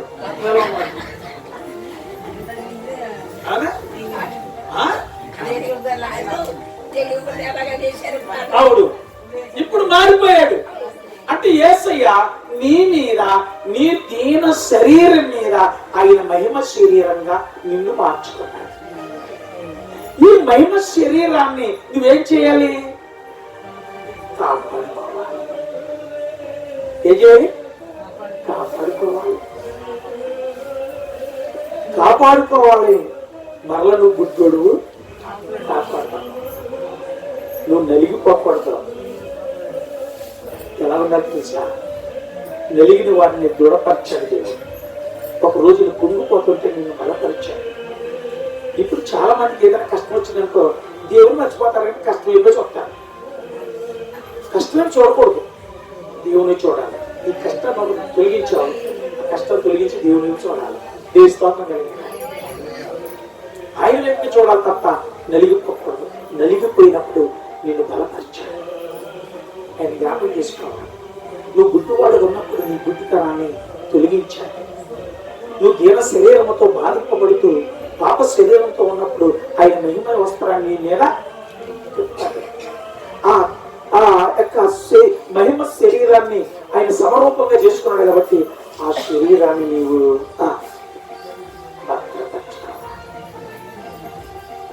ఒక్కటి మరలా అమ్మా ఏనండి అయిపోయింది. ఒక్కటిని మరలా తెలియదు నీకు దాకా తినేస్తుంది, మళ్ళీ కక్కుతుంది. కక్కి మళ్ళీ ఏం చెప్పదు ఆ స్వప్నం. నీకు ఇచ్చిన వస్త్రాన్ని నువ్వు మలినం చేయకూడదు. వస్త్రాలు దాచి ఎవడు వస్త్రాన్ని వాడు జాగ్రత్తగా కాపాడుకోవాలి. ఆయన వచ్చేస్తున్నాడు. వచ్చేటప్పటికి నీ రక్షణ వస్త్రాన్ని నువ్వు సిద్ధం చేసుకుని రెడీగా ఉంటే క్రీస్తుతో పాటు చివరిగా మాట చెప్పి ముగుస్తాను. ప్రకటన గ్రంథం నాకు 3 చర్చలు అక్కడ 3 చర్చలు ఉన్నప్పుడు మీతో మాకు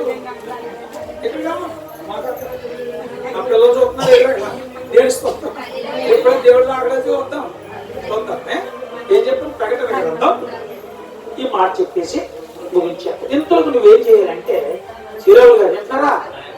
ఇంతలో మనం ఏం చేయాలంటే మరి ఆవిడ ప్రార్థన చేస్తుంటే వెనక లాగేస్తున్నాం. అది లాక్కూడదు, ప్రోత్సహించి అక్కడ గిట్టుపడేయాలి. 3వ అధ్యాయం 21తో వచ్చిందని చదువుతాం. నేను జయించిన నా తండ్రితో కూడా ఆయన సింహాసనమందు కూర్చుండి ఉన్న ప్రకారము జయించిన వారిని నాతో కూడా నా సింహాసనమందు కూర్చుండనిచ్చెదను. స్తోత్రం. ఇప్పుడు ఈ రక్షణ వస్త్రాన్ని జాగ్రత్తగా కాపాడుకుని యేసయ్య ఈ లోకాన్ని ఎలాగైతే జయించాడో అర్థంగా. గోదావరిలో పడవ వెళ్తుంది. పడవ గోదావరిలో వెళ్తున్నప్పుడు అది ఎలా ఉంటుంది? క్షేమంగానే వెళ్తాయి. గోదావరిలో పడవ ఉండగానే గోదావరిలో నీళ్లు పడవకొస్తే ఏమైపోతే ఈ లోకములో మనం బ్రతుకుతూ రక్షణ వస్త్రాన్ని ధరించుకుని మనం వెళుతున్న మనము ఈ లోకములో మరలా కలిసిపోకూడదు. ఈ లోకం మనలోకి రాకూడదు. లోకం మనలోకి వచ్చిందా రక్షణ వస్త్రాన్ని నువ్వు పాడు చేసుకుంటావు. నీ పవిత్రతను నువ్వు పాడు చేసుకుంటావు. అపవిత్రం చేసుకోకూడదు. యేసయ్య ఎలాగొచ్చైతే ఆయన పనిని నెరవేర్చి వెళ్ళాడు, అలాగే నీవు కూడా ఆ రక్షణ వస్త్రాన్ని జాగ్రత్తగా నువ్వు కాపాడుకుంటా ఆయన వచ్చే వరకు నీ పరిశుద్ధతను కాపాడుకోగలిగితే ఆయన ఎలాగ జయించి తండ్రి కుడిపార్శ్వం మీద కూర్చున్నాడో నాలాగే ఎవరైతే జయించి వస్తారో వాళ్ళని కూడా నేను కూడా కూర్చుండబెట్టుకుంటాను. మనతో కూడా మనం కూడా ఒక రోజు వెళ్ళి ఆయన దగ్గరికి వచ్చేద్దాం. ఎంతమంది కావాలి ఆయన దగ్గరికి వచ్చేదానికి? ప్రైజ్లో ఈ రక్షణ వస్త్రాన్ని కాపాడుకోవాలి. దాన్ని మళ్ళీ చేయడానికి సాతానుడు ఎన్నో ప్లాన్లు వేస్తాడు.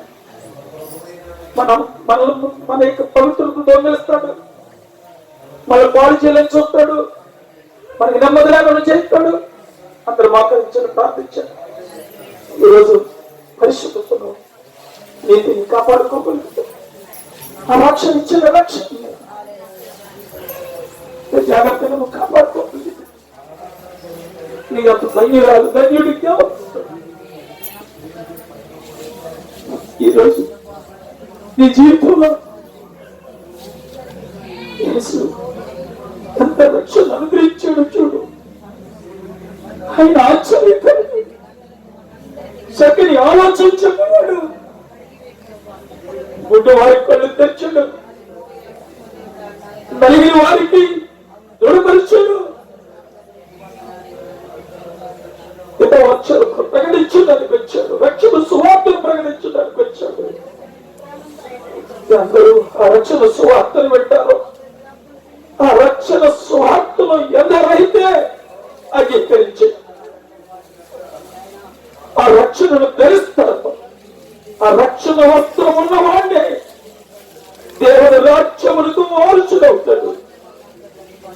ఆ రక్షణ వస్త్రాన్ని మేము మరణం చేసుకోకూడదయ్యా, అపవిత్రం చేసుకోకూడదయ్యా. అయ్యా, మా నీతిని మా పరిశుద్ధతను కాపాడుకోవాలి తండ్రి. సంవత్సరములు గడిచిపోతూ ఉన్నాయి, కాలములు గడిచిపోతూ ఉన్నాయి. మా బ్రతుకుల్లో మార్పు ఉందా? మా జీవితంలో మార్పు ఏదైనా మాకు వచ్చిందా? ఇంకా పవిత్రంగానే బ్రతుకుతున్నానేమో, ఇంకా నీచమైన బ్రతుకులు బ్రతుకుతున్నానేమో, ప్రభానికి ఇష్టము కాని బ్రతుకుని బ్రతుకుతున్నానేమో.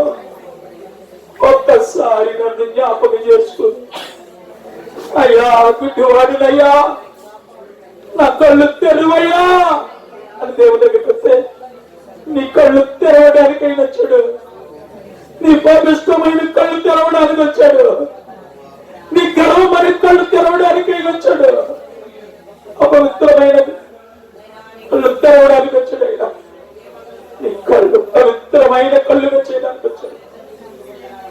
రక్షణ కళ్ళు చూశాడు, వర్ణించాడు నీకు. ఈ సూపు కొంతమందికి లేదండి, ఈ రక్షణ వస్త్రం, రక్షణ స్వార్థ కొంతమందికి గుడితనము కనిపిస్తుంది. ఈ లోక సంబంధమైన యుగ దేవత మరో నేత్రానికి గుడ్డితనము కలుగు చేసేసింది. దాని దేవుడు మన గుడ్డితనాన్ని తెరిచాడమ్మా. తెలిసిన మనము ఆయన రక్షణ వస్త్రాన్ని కాపాడుకున్నామా, పరిశుద్ధతను కాపాడుకుని యేసు లోకాన్ని ఎలాగైతే జయించి తన తండ్రి దగ్గరికి వెళ్ళి ఆ సింహాసనం మీద కూర్చుండి జ్ఞాపన చేస్తున్నాడు మన కోసం.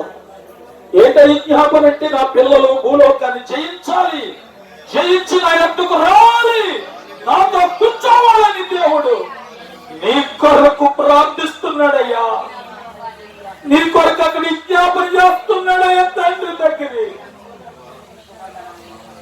ఆయన నువ్వు బాగోవాలి, నువ్వు పరిశుద్ధులు కలిగి ఉండాలని నీ కొరకు ఎదురు చూస్తూ ఉన్నాడు. అమ్మా, నీ కొరకు ఎదురు చూస్తున్నాడు యేసయ్యా. తండ్రి సింహాసనం మీద కూర్చోండి, ప్రార్థన చేస్తూ అమ్మవారి చేతుల నుండి విడిపించబడాలని, శత్రువు చేతిలో పడకూడదని, శత్రువు నుండి విడుదల పొంది లోకాన్ని జయించాలని దేవుడు నీ కొరకు ఎదురు చూస్తూ ఉన్నాడు. నీ కొరకు ఎదురు చూస్తూ ఉన్నాడు. నువ్వు జయించగలవా ఈ రాత్రి? అయ్యా, ఎంతవరకు నేను గుడ్డు కలిగే బతికేనయ్యా, ఇక్కడి నుంచి అలా బతుకున్నయ్యా. ఇక్కడి నుంచి 2026 సంవత్సరం వస్తుంది. నా బ్రతుకు ఒక నూతనంగా ఉండాలయ్యా, నా జీవితంలో ఒక మార్పు కావాలయ్యా, నా బ్రతుకులో నెమ్మది కావాలయ్యా. ఇక్కడి నుంచయ్యా క్షణక్షణంలో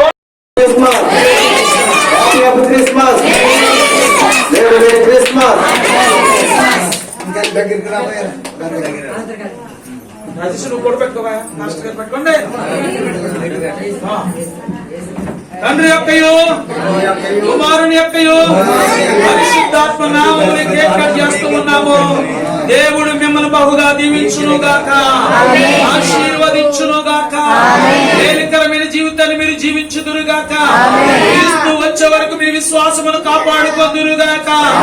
మీ పరిశుద్ధతను మీరు కాపాడుకొందురు గనక మీ పవిత్రత కాపాడుకొనుగాక.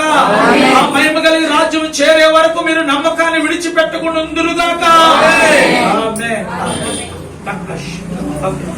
చేసారా చెరుకు ముక్కు తినేసి వెళ్ళిపోండి.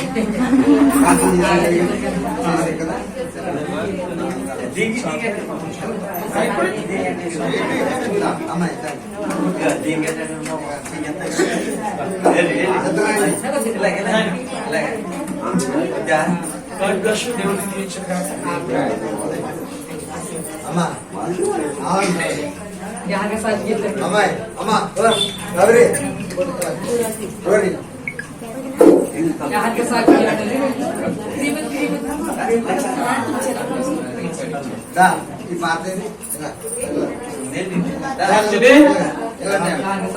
ప్రార్థించేద్దాం. చివరి ప్రార్థన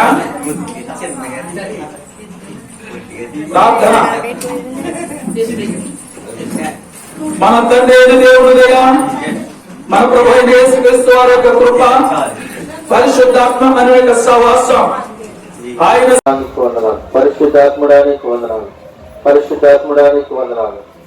పరిశుద్ధాత్ముడానికి వందనాలు. జీవాధిపతినికి వందనాలు. పరిశుద్ధాత్ముడానికి వందనాలు. పరిశుద్ధాత్ముడానికి వందనాలు. జీవాధిపతినికి వందనాలు. జీవము కలిగిన తండ్రి నీకు వందనాలు. సర్వోన్నతుడానికి వందనాలు. ప్రభా ఇదిగో నా తండ్రి 2025 సంవత్సరంలో ఈ చివరి నెలలో ప్రభు మమ్మల్ని పరిశుద్ధమైన రెక్కల చట్లు మమ్మల్ని భద్రపరచావు. ఇదిగో చిన్న మంది భయపడుకు నేను బయలుపరచావు. ఇదిగో ఎవడైనా నూతన సృష్టి పొందుకోవాలంటే పాతది గతించాలి అని చెప్తూ ఉన్నావు. అవును ప్రభా, ఇదిగో నా తండ్రి ప్రభా, అక్షయ బీజముల నుండి మరి పుట్టిన వారే అని అంటున్నావు. నూతన స్వభావము కలిగిన వారే అని అడుగుతున్నావు. ఒకడు కొత్తగా జన్మించాలంటే ఒకడు నీటి మూలముగా ఆత్మ మూలంగా జన్మిస్తేనే గాని వాడు పరలోక రాజ్యం చేరడు అని చెప్తూ ఉన్నావు. అవును ప్రభా, ఇదిగో నా తండ్రి నూతన సంవత్సరంలోనికి మేము అడుగు పెట్టకపోతూ ఉన్నాం. నూతన సంవత్సరంలోనికి మేము అడుగు పెడుతూ ఉండగా నీ యొక్క పరలోక దీవెనలు ఆశీర్వాదాలు మాకు కుమ్మరించండి, సహాయం చేయండి ప్రభా. అద్భుత కార్యములు ఆశ్చర్య కార్యములను మాకు అనుగ్రహించండి, సహాయం చేయండి ప్రభా. ఇదిగో నా తండ్రి ఈ యొక్క నా తండ్రి ప్రభా, నా రక్షకులు నీకు వందనాలు ప్రభా. ఈ యొక్క దీవెన ఆశీర్వాదాలు మమ్మల్ని నింపండి. నాకు ఇచ్చిన కుమారుడిని, ఇచ్చిన కుమార్తెని, ఇచ్చిన భార్యను, ఇచ్చిన తల్లిదండ్రులను, ఇచ్చిన సంఘాలని, ఇక్కడ ఉన్న బిడ్డలందరినీ కూడా దీవించండి, ఆశీర్వదించండి, ఆశీర్వదించండి. Happy new year. Hallelujah. Happy new year. Happy new year. Happy new year. Hallelujah. Hallelujah. దేవుని స్తోత్రం, స్తోత్రం. హల్లెలూయా. చిన్న ప్రార్థన చేసుకుందాం. చిన్న ప్రార్థన చేసుకుందాం. తల ఉంచండి. చిన్న ప్రార్థన. మమ్మల్ని మిక్కిలిగా ప్రేమించిన నా పరలోకపు తండ్రి, ఎదుగు నా తండ్రి, ఈ యొక్క నూతన సంవత్సరములో ప్రభువా పాత జీవితాన్ని మేము నా తండ్రి జ్ఞాపకం చేసుకోవటం లేదు. మరణకరమైన రోజున తండ్రి ప్రభు స్థితి నుండి మమ్మల్ని తప్పించావు.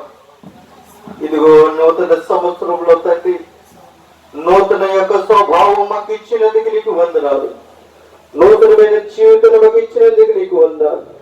నూతనమైన ఆయుష్ను మాకు ఇచ్చినందుకు నీకు వందనాలు. ఇదిగో నా తండ్రి, నా రక్షకుడు నీకు వందనాలు ప్రభువా. ఇదిగో నా తండ్రి, అనేక మంది వచ్చారు, తిరిగి వెళ్ళిపోయారు ప్రభువా. ఇదిగో నా తండ్రి, నూతన సంవత్సరం కొరకు మేము ఈ తండ్రి ఎదుర్కోవడానికి నీ సన్నిధిలో మేము నిలబడ్డాం ప్రభువా. అయ్యా ఇదిగో నా తండ్రి, ఇక్కడ ఉన్న బిడ్డలందరూ మీరు జ్ఞాపకం చేసుకోండి ప్రభా. నేను ఎదుర్కోవడానికి వచ్చారు ప్రభా, నేను ఆరాధించడానికి వచ్చారు ప్రభా, నేను గణపరచడానికి వచ్చారు ప్రభా, నేను స్తుతించడానికి వచ్చారు ప్రభా. నూతన సంవత్సరం నూతన దయా బిడ్డను అనుగ్రహించండి ప్రభా, సహాయం చేయండి. ఇదిగో నా తండ్రి ప్రభా, నా రక్షకుడు నాకు ఇచ్చిన ప్రభు భార్యను మీరు దీవించిన దూరదేశంలో ప్రభు ఎన్నో సంవత్సరాలు ఎంతో మందిని కార్చుకుంటూ ప్రభు కష్టపడి పనిచేస్తూ ఉంది ప్రభు. అక్కడికి మంచి ఆరోగ్యం వేసింది, బలపడి వేసింది ప్రభు. బిడ్డలను విడిచిపెట్టి ప్రభు నా తండ్రి కుమారుని కుమార్తెని విడిచిపెట్టి భర్తను విడిచిపెట్టి ప్రభు ప్రభు సంఘాన్ని విడిచిపెట్టి ప్రభు ఒక్కతే నా తండ్రి విదేశంలో నా తండ్రి ప్రభు ఆనందం లేక సంతోషము లేకుండా ప్రభు ఈ అడుగుగా నా తండ్రి కన్నీరు విడుచుకుంటూ తన కుటుంబం కొరకు తన బిడ్డల కొరకు ప్రభు నా తండ్రి ఎంతో కష్టపడి నా తండ్రి పనిచేస్తూ ఉంటూ ప్రభు ఒక్కసారి మీరు జ్ఞాపకం చేసుకోండి. అందరూ మేము కలిసి ఉంటాం ప్రభు. ఆమె మాత్రమే అక్కడ ఒంటరిగా జీవిస్తూ ఉంది. ఆ బిడ్డకు మీరు తోడుగా నీడుగా ఉండి చాలా క్షేమంగా వెళ్ళింది ప్రభు. క్షేమంగా గృహం చేరేంత వరకు నీకు కృప చూపించండి. నీ సన్నిధిలో గొప్ప సాక్షి చెప్పుకుని కృప బిడ్డకు అనుగ్రహించండి, సహాయం చేయండి. అడగలిగించిన కుమార్తెను ప్రభు దీవించండి, దీవించండి, ఆశీర్వదించండి, బలపరచండి ప్రభు. ఇదిగో నీ యొక్క సన్నిధిలో నీ యొక్క సాక్షిగా నిలబెట్టుకున్నందుకు నీకు వదలాలి. బిడ్డ తండ్రి నా ప్రభావాలను తండ్రి పరిస్థితి చేసుకోవాలి, నేను పరిస్థితులు చేసుకోవాలి. నేను నీటికి వచ్చేస్తాను డాడీ అని చెప్పినప్పుడు ప్రభు నేను తీసుకుని వచ్చినప్పుడు నీ సన్నిధిలో తండ్రి ఆనందించింది, సంతోషించింది ప్రభు. నేను గర్వపరిచింది ప్రభు. వీటికి మంచి జ్ఞానమును అనుగ్రహించండి. ఇంకా తండ్రి నూతనమైన స్వభావం బిడ్డకు అనుగ్రహించండి, సహాయం చేయండి. ఇచ్చిన కుమారుని కూడా దీవించండి, ఆశీర్వదించండి. కుమారుడికి సంపూర్ణమైన ఆరోగ్యం, బలముల శక్తిని, ఆశను అనుగ్రహించండి. కుమారుని సేవకు అప్పగిస్తున్నాను ప్రభు. నా తండ్రి నూతన సంవత్సరంలో తండ్రి నా కుమారుడిని తండ్రి ప్రభు సేవకు అప్పగిస్తున్నాను. నీ పరిస్థితికి అప్పగిస్తూ ఉన్నాను. బిడ్డను అభిషేకించండి ప్రభు. బిడ్డకు నా తండ్రి ఎక్కడ ఉన్నప్పటికీ కూడా సంపూర్ణమైన ఆరోగ్యము, బలమును, శక్తిని, ఆయుష్ను గుర్తించి కుమార్తెను కొన్ని సేవకు అప్పగిస్తున్నాను ప్రభు. మీరు దీవించండి, ఆశీర్వదించండి, సహాయం చేయండి. నగ్గించండి తల్లిదండ్రులను దీవించండి, కుటుంబాలను దీవించండి, ఆశీర్వదించండి ప్రభు. వృద్ధాపూర్ణంగా ప్రభు మీరే తోడు నడిపించండి, సహాయం చేయండి. ఇదిగో నా తండ్రి నా కుటుంబం మరక్షుడ ఈ యొక్క నూతన సంవత్సరంలో ప్రభు నా తండ్రి నా ప్రభు నా తండ్రి సగర్మని మా మంచిని తోడుకుని వచ్చావు. ఎక్కడో తోడు ప్రార్థన తండ్రి నా తండ్రి తెలియని ప్రార్థన ఉండండి ప్రభు. నీ బిడ్డల నా తండ్రి ప్రభు నీ యొక్క మందిరంలోకి పంపించావు తండ్రి. నువ్వు అంటే నా ప్రభు నూతనమైన ఆత్మని మందిరంలోకి పంపిస్తున్నావు. నువ్వు వాగ్దానం చేసిన దేవుడు. ఇదిగో నా తండ్రి సంఘాన్ని దీవించండి. ఆయన ఎంతో కన్నీరు కార్చాడు, ఎన్నో కుదురు పడ్డాడు, ఇరుకులు నతండి నతండి ప్రభా, నతని పడ్డు నతండి ప్రభా, చాలా కష్టాలు పడ్డాడు ప్రభా. అయితే నతండి నూతన సంవత్సరంలో తండ్రి తన నోటి నిండా నవ్వులు మేము చూసాం ప్రభా. అయ్యా నా తండ్రి నా రక్షకునికి వదనాలు. తనకిచ్చిన భార్యను కూడా దీవించండి, ఆశీర్వదించండి, సహాయం చేయండి. ఆవిడ తన కష్టపడి పని చేసుకుని ఎక్కడ శక్తులు బలాలను దయచేయండి. అలాగే తనకిచ్చిన తండ్రి ప్రభా కుమారుని అనుగ్రహించండి ప్రభు. మీరు సహాయం చేయమని అడుగుతున్నాం ప్రభు. ఆ బిడ్డ కూడా మంచి మార మంచి దర్శన రక్తం దయచేయండి. అతని పరుషులు బాగుపడుతున్న కృప చూపించండి. తనకిచ్చిన భార్యను తన ఎరుగని కూడా జ్ఞాపకం చేసుకోండి ప్రభు. మీరే తోడు నడిపించండి ప్రభు. తనకిచ్చిన ప్రభానికి భర్త పట్ల తండ్రి ఎంతో తండ్రి ప్రభు రోధించండి ప్రభు. తన భర్తతో తండ్రి సన్నిధి ప్రభు సహజీవనం సాగించే కృపని చేయండి. నీకు వదనాలు ప్రభు. అలాగే నా తండ్రి ప్రభు నా తండ్రి ఇస్సాకర్ యొక్క తమ్ముడి గారిని దీవించండి. ఆవిడ కూడా నా తండ్రి మంచి మానమని దయచేయండి. తనకిచ్చిన తమ్ముడు భార్యను కూడా దీవించండి, ఆశీర్వదించండి, సహాయం చేయమని అడుగుతున్నాం ప్రభు. అలాగే నా తండ్రి ప్రభు మరక్షుడ తనకిచ్చిన కుమారుని దీవించండి, ఆశీర్వదించండి ప్రభు. ప్రేమను జ్ఞాపకం చేసుకోండి ప్రభా. తండ్రి ప్రభు మరక్షుడ బిడ్డలో మీరు సహాయం చేయమని అడుగుతున్నా ప్రభు. అలాగే నా తండ్రి 20 ఇచ్చిన కుమార్తెను దీవించండి, ఆశీర్వదించండి ప్రభు. చంటి బిడ్డకు మంచి జ్ఞానం అనుగ్రహించండి, రక్షణ భాగ్యం నడిపించి సహాయం చేయండి. ముఖ్యంగా ఇక్కడ ఉన్న ప్రతి ఒక్క బిడ్డలతో మీరు మాట్లాడి సహాయం చేసి మీరు భయం పొందుకుంటారని